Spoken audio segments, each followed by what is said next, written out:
So I've purchased this car, which is a Mercedes-Benz GLC 220D Coupe through a lease. And here are things I wish I had known before signing that financial lease agreement. These are things I wish I had known. And also at the end, I'm going to show you an example of how it's been structured on my side. So forgive me for my nose is blocked at the moment. That's why I'm talking this way.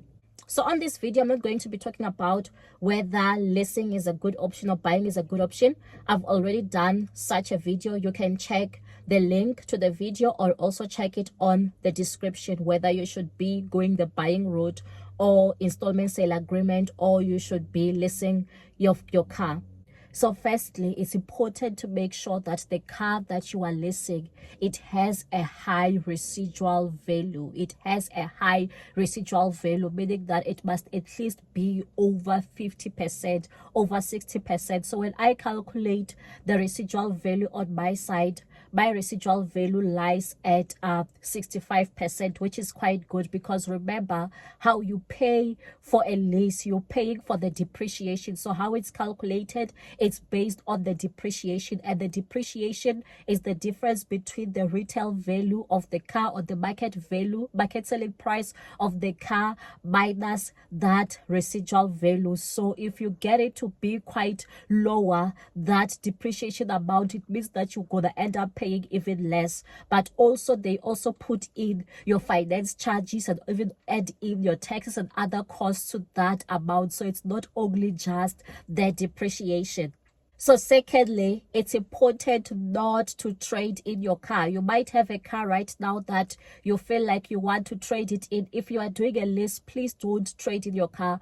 Rather find someone to buy your car. Go sell it at another dealership or sell it to an individual, but don't trade in your car, because it won't make much of a difference to your deal. You might not even know that you are being robbed from that particular transaction. So don't even offer to say that you are trading in your car.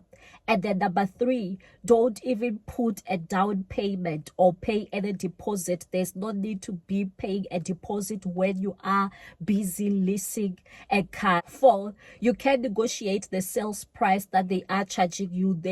Some dealerships, they do give you discounts. So if you can manage to get that sales price to come a bit down, it means that also the amount that you're going to be paying per month is even going to be a bit less. So you want to be negotiating the sales price. 5, you can negotiate the mileage. So the mileage that I got was 20 kilometers per annum, which comes to 80,000 kilometers for the duration of the lease. But I know with my husband, because he knows that he drives a lot, so he negotiated for a higher mileage, and they did give him a higher mileage over the duration of his lease, which is like a 36-month lease, but he got like a higher mileage because he negotiated it. So you can negotiate for that. 6, you can negotiate the term. So the time of my lease is 4 years. I wish it was like 36 months, but yeah, we'll see. My husband got himself 36 months for his BMW, but you can negotiate the terms, because when I was asking about lowering it down to 36 months, they said that the installment is going to be a bit higher. They were giving me the values, and I was like, no, I'm not willing to pay above a certain price range, so it's fine. We can lock it at 48 months.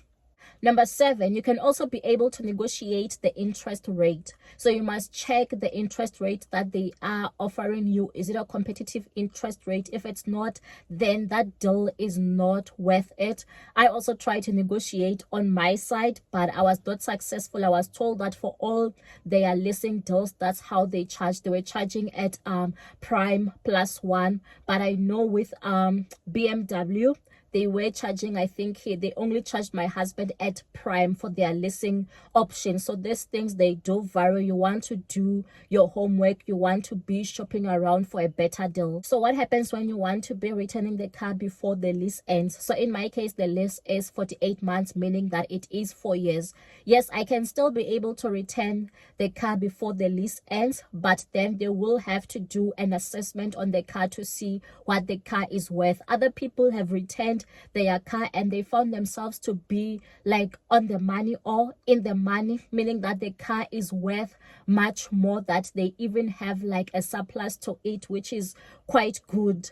But other people, there is a shortfall, but they have to assess at the point when you do return the car so that you are able to decide if you are going to go ahead with it or you'll wait for the term to finish. So here is an extract of my lease agreement. So the contract start date was saying is the 9th of February 2024, and then the interest rate is 12.75% nominal per annum. So the customer interest rate is variable rate, which is linked to the Mercedes-Benz Financial Services South Africa Limited. So, and then the period of agreement, it is 48 months, and then there's also a monthly service fee of 60 rands plus VAT payable. So the cash price of this car, which is the Mercedes-Benz GLC 220D coupe, it's 1.087 1.087637, and then the total additions, all the extras and the maintenance plan, it comes to 142,798, and then the total VAT is 184,565.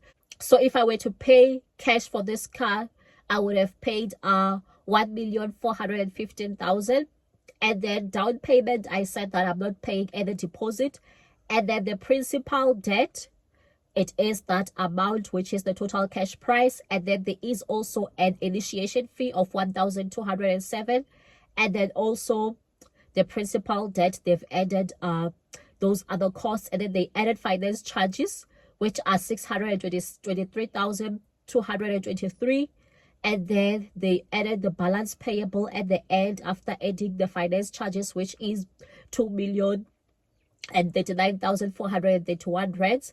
And then here it also shows maximum annual distance, meaning that I can do 20,000, and then maximum agreement distance, I can do 80,000 kilometers. And then if I exceed the mileage, I pay 8 rand per kilometer. And then the initiation fee, including the first installment, 0. The first installment was showing that I'm going to pay the first installment on the 1st of April. And then it was going to be 23,315, followed by 46 installments or rentals at that amount, 23,315. Final installment at which is going to be on the 1st of March 2028, 23,315, and then this residual value, it's lying at 920,270. And remember, the value of the car is 15 thousand, yeah, 1.4 million. So if you calculate, it gives you around like 65% residual value. So this is GFV, stands for guaranteed future value, applicable to agility and contract purchase agreements. So the agreements are going to differ based on the dealerships where you are buying from. I don't think it's done the same. So if you found this information useful, don't forget to like the video, to comment, and also to subscribe.